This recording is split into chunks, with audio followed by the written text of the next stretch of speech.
It laughed at 3:12 a.m. Not loudly, not suddenly, just softly, like someone trying not to be heard. She woke up because her room felt different. Too quiet, too still.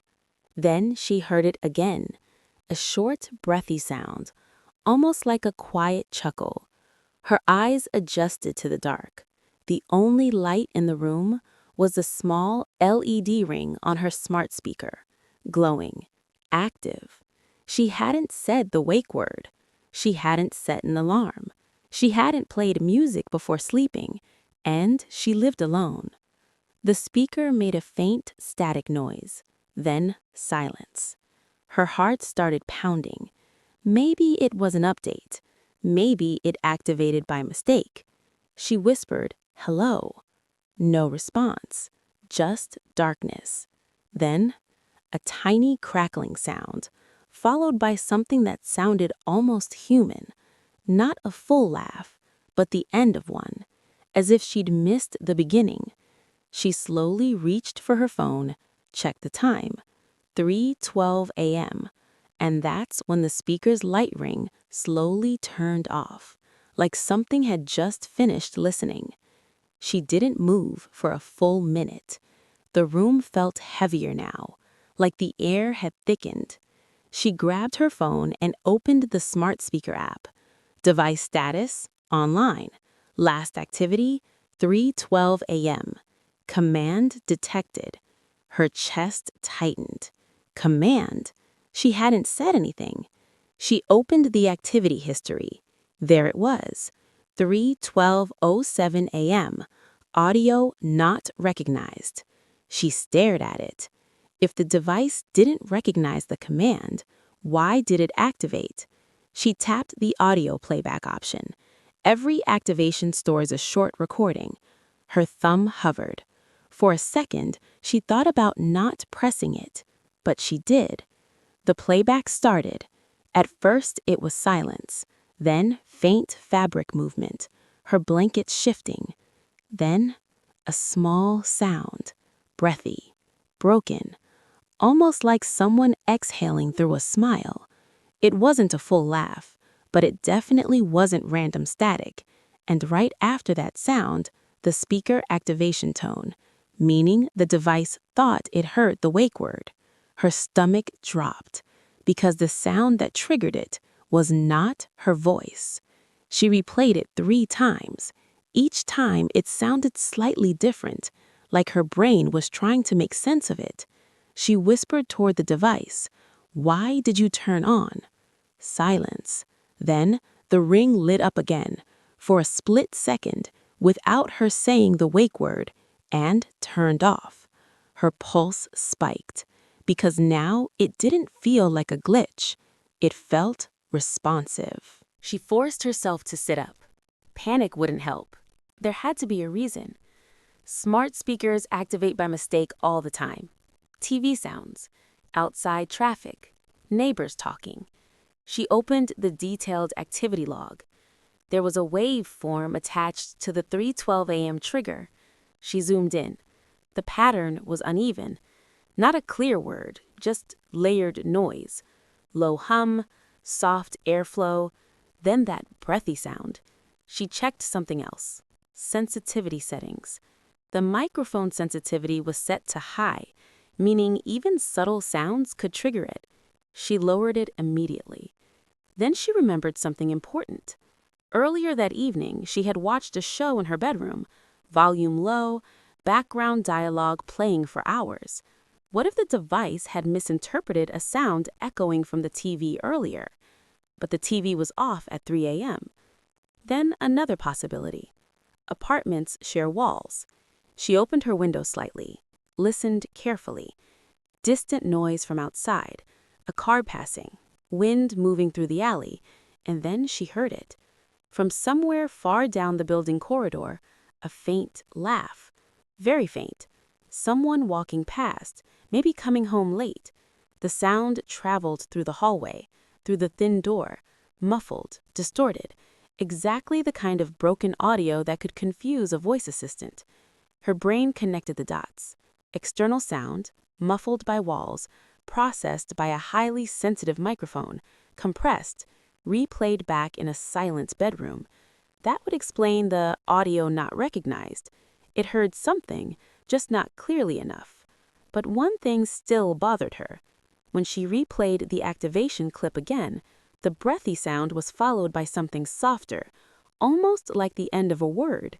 It was too distorted to understand, but it felt close. Too close. She decided not to guess anymore. She needed proof. The next night, she ran a small test. She placed her phone on the dresser and set it to record audio continuously. She also enabled detailed logging in the smart speaker app. If something triggered it again, she'd compare both recordings. At 3:08 a.m., she woke up slightly, not fully, just enough to shift in bed. Half asleep, she rolled over and exhaled sharply through her nose, a tired, breathy sound, almost like a quiet laugh. She didn't realize it at the time, but the speaker did. The light ring turned on for 2 seconds, then off. The next morning, she checked the logs. 3:08.14 a.m. Audio not recognized. Her stomach dropped, but this time differently. She opened her phone's overnight recording. There it was. Her own sleepy exhale, stretched, air catching in her throat. When she played it back at normal speed, it sounded harmless. But when she replayed the speaker's compressed clip, it sounded distorted, broken, almost amused. The compression algorithm had clipped certain frequencies, enhanced others, turning a tired breath into something that resembled a quiet chuckle. And because she had woken up mid-sound the previous night, her brain had filled in the missing beginning, creating the illusion of a laugh. There was no stranger, no hidden audio stream, no mysterious voice, just a sensitive microphone, thin apartment walls, and a half-asleep human making small, natural sounds. Everything had an explanation. Logical, traceable, repeatable. But that didn't stop one final thought from creeping in. If a simple exhale could sound like a laugh, what else could silence become in the dark? She didn't unplug the speaker. She didn't throw it away. Instead, she adjusted a few things, lowered microphone sensitivity, disabled nighttime listening, turned off voice history storage. Simple changes, practical steps. That night, the room felt quieter, not because the speaker was different, but because she understood it. A device isn't intelligent in the way we imagine. It doesn't laugh. It doesn't listen with intention. It just reacts to patterns, airflow, frequencies, fragments of sound that resemble familiar triggers. And at 3 a.m., when everything else is silent, small noises feel amplified. Breathing sounds deeper. Fabric shifting sounds deliberate. Even your own exhale can feel foreign. She replayed the original clip one last time. Now that she knew what it was, it sounded obvious. A tired breath, distorted by compression. That's it. But here's the interesting part. The first night she heard it, her brain didn't analyze it. It reacted.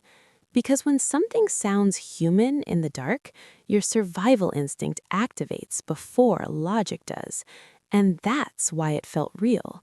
Not because it was mysterious, but because it was personal.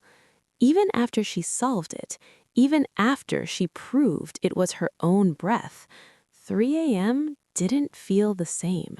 Because the fear was never about the speaker. It was about interpretation. Technology doesn't create horror, it reflects it.